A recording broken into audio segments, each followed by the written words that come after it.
Salam Bapak Ibu semua yang terkasih. Hari ini hari Sabtu tanggal 9 Agustus 2025.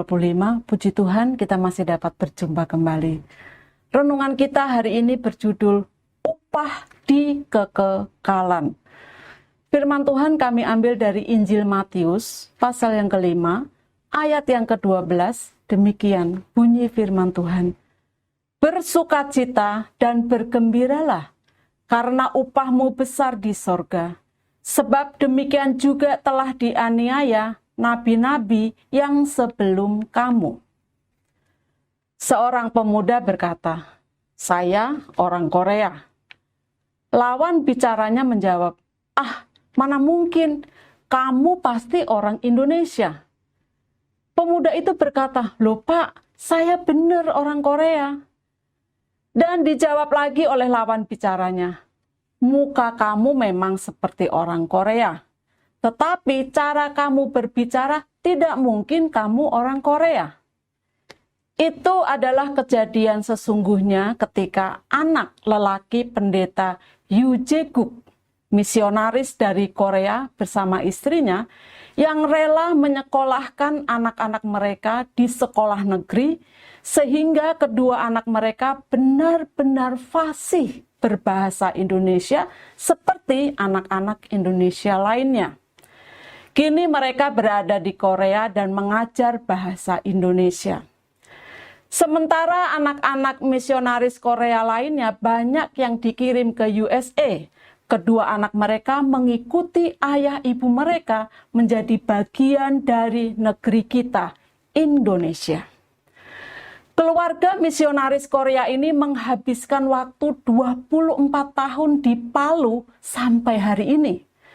Mereka berjuang menguasai bahasa Indonesia sementara melayani dan pergi keliling Sulawesi Tengah mengunjungi gereja-gereja di berbagai kampung. Mereka menghabiskan waktu terbaik dalam usia, tenaga, dan kesehatan mereka di Palu, Indonesia. Kerap kali mereka membantu mencarikan donasi untuk berbagai pembangunan gereja. Tuhan memberikan mereka visi tentang membangun sebuah sekolah Alkitab yang akan membantu pencetakan tenaga-tenaga hamba Tuhan yang akan melayani di sana. Sangat sulit tantangan yang harus diatasi, mulai dari pembukaan lahan, kerjasama, budaya, dan kebiasaan, tapi terutama bahasa. Sulitnya mencari penerjemah waktu itu menjadikan mereka orang-orang yang harus mengalah dan memahami orang lain. Mereka berusaha bekerja dalam koridor visi organisasi, tetapi juga bisa dimaklumi faktor bahasa benar-benar menyulitkan. Keadaan itu menjadi penyebab utama mengapa pelayanan mereka tidak terekspos dengan baik. Bertahun-tahun mereka harus bersabar untuk menjadi misionaris yang kurang diperhatikan. Kini mereka sudah bisa berkomunikasi cukup baik dan persahabatan mereka sudah meluas.